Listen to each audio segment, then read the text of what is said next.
axioma: não há acasos na vida. Nada, mas nada, absolutamente nada nessa vida acontece por um acaso.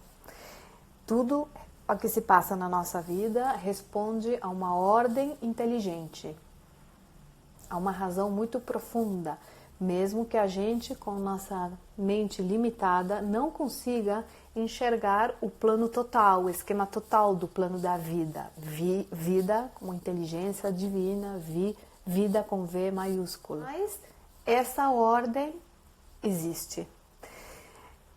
Não há, então, nenhum acaso no fato de um animal específico entrar na sua vida num momento específico da sua vida.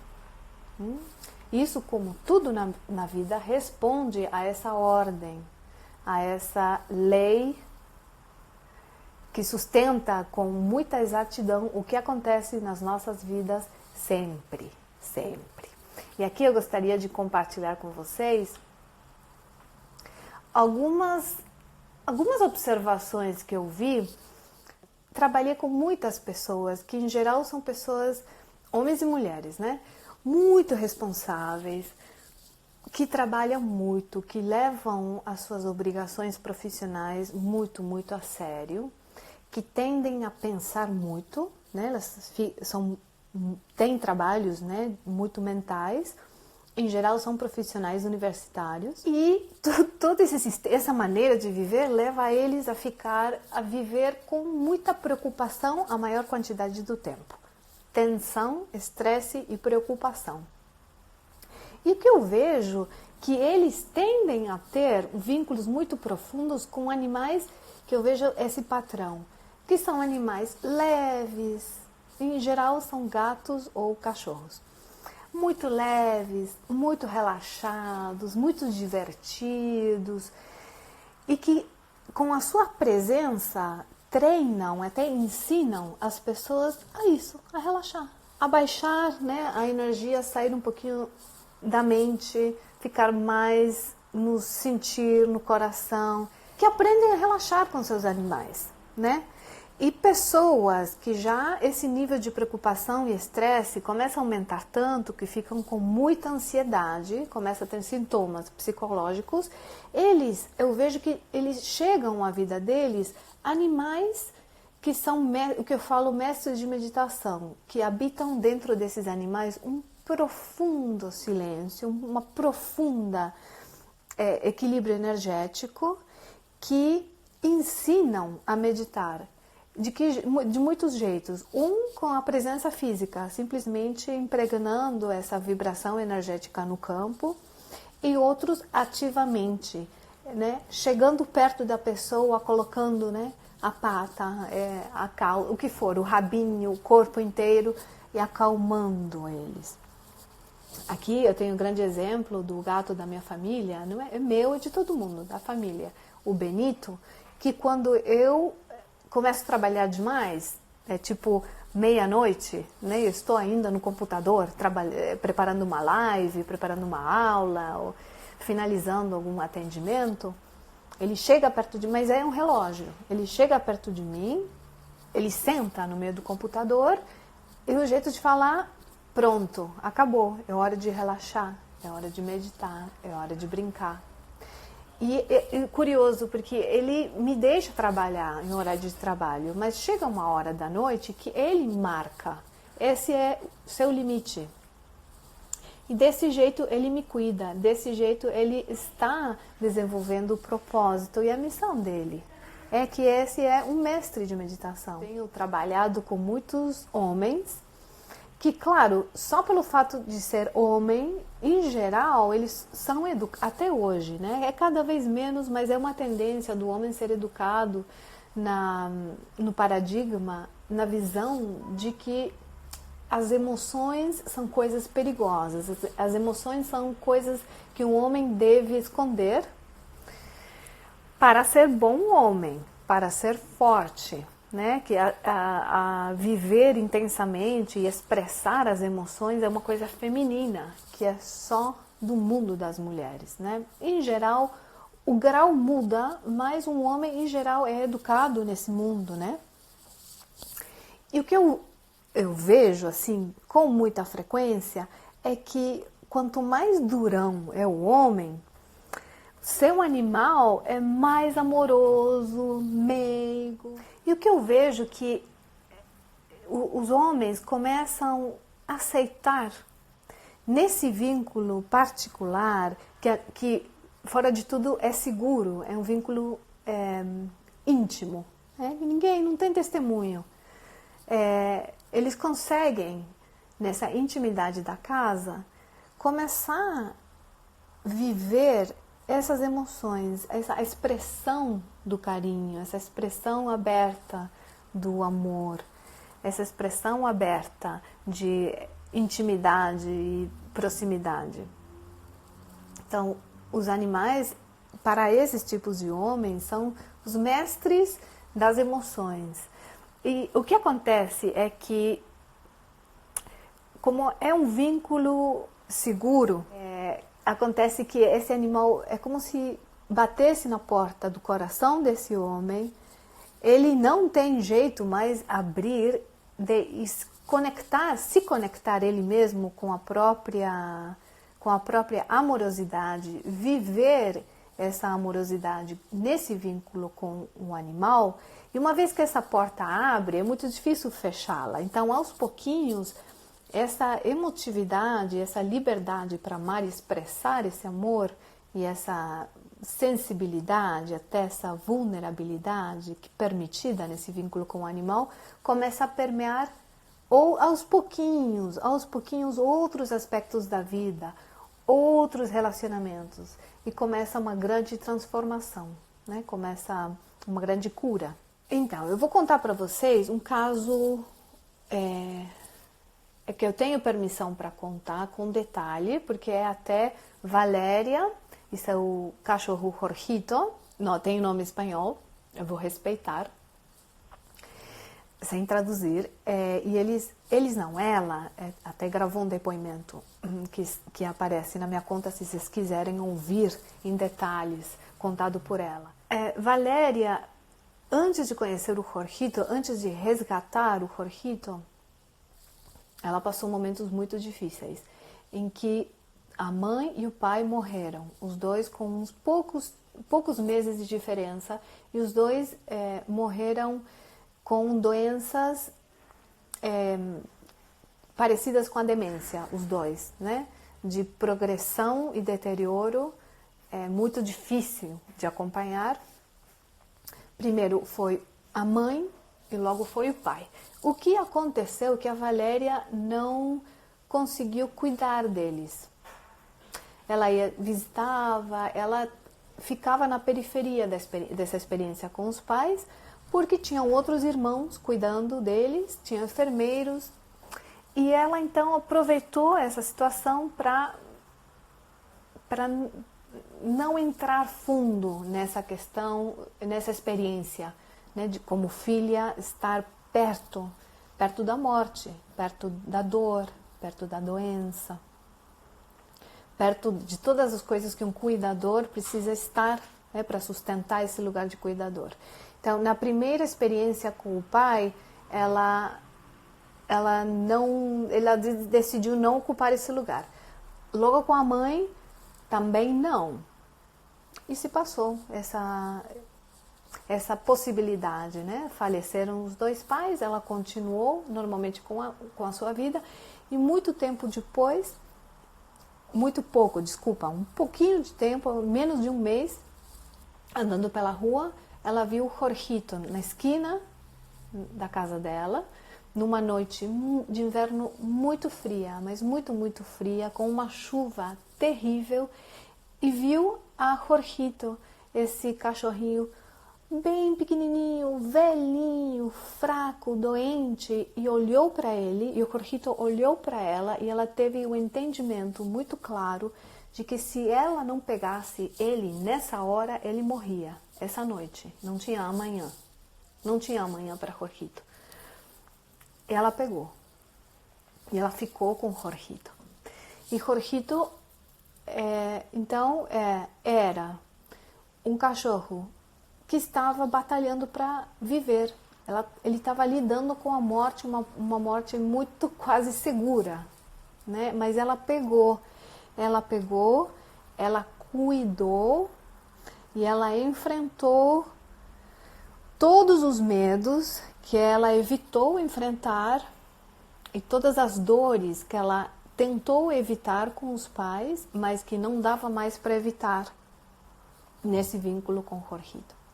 Então a vida colocou ela num lugar onde essa lição de enfrentar a possibilidade da morte, enfrentar a doença, enfrentar o medo, enfrentar a dor que tudo isso traz naturalmente a qualquer ser humano, não tinha mais como ser evitada.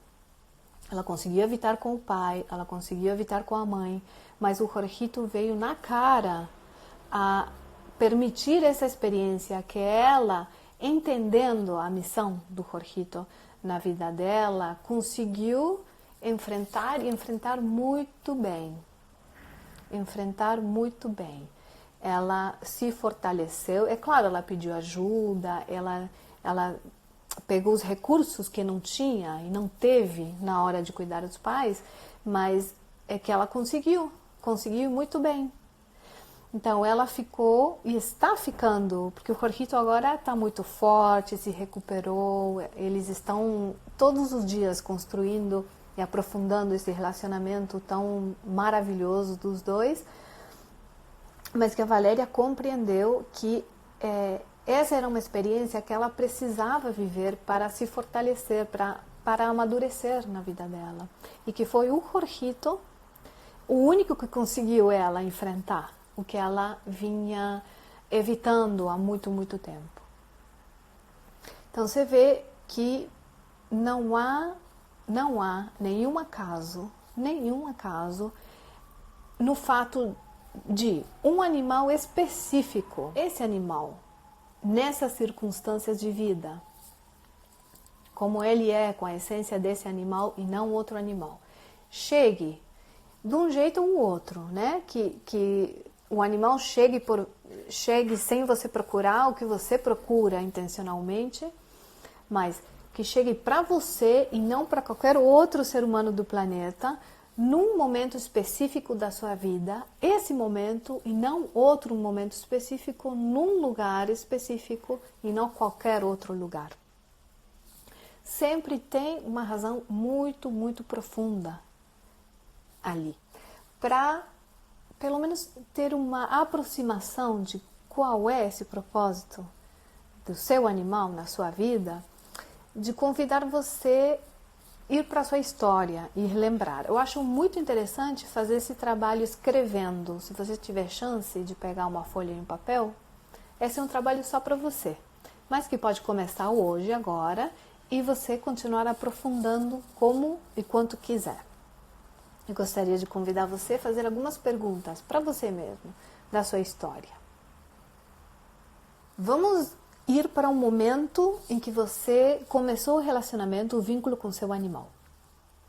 Eu gostaria que você pensasse nesse momento, dessa época da sua vida, que eu acho que quando a Valéria, parêntese, antes de entrar na sua própria história, quando a Valéria compreendeu o porquê do Jorgito quase morrendo na casa dela, ela achou a força dentro dela para enfrentar essa experiência e não fugir como ela vinha fugindo.